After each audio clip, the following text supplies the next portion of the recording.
এই যে শোনো বাবা, আমাদের কালিকাপুর গ্রামে এক অদ্ভুত ঘটনা ঘটেছিল বহু বছর আগে। মেলার রাতে সবাই হাসি আনন্দে ভরে থাকলেও এক যুবকের জীবনে নেমে এসেছিল ভয়ঙ্কর অন্ধকার।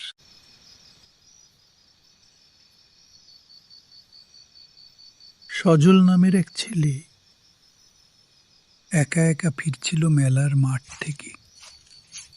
চারপাশ একেবারে শুনশান।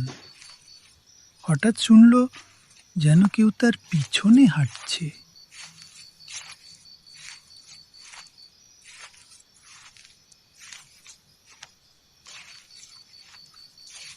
ফিরে তাকাতেই দেখল কেউ নেই।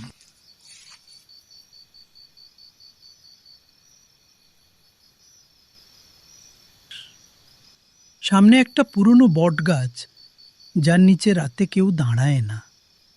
ঠিক সেইখানেই সজল দেখতে পেল সাদা শাড়ি পরা এক লম্বা ছায়া, মুখ ঢাকা, চুল সামনে ঝুলে আছে।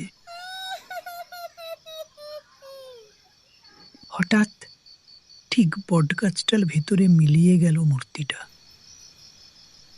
পরদিন সকালে গ্রামবাসীরা দেখে সজল অচেতন হয়ে পড়ে আছে ওই বটগাছের নিচে।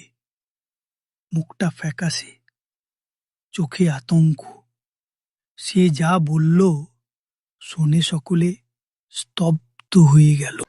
আজও সেই বটগাছের নিচে মেলার রাতে শোনা যায় পায়ের শব্দ। তাই তো বাবা, কেউ আর একা বাড়ি ফেরে না, কারণ ওই মেয়ের আত্মা এখনো খুঁজে বেড়ায় সঙ্গীকে।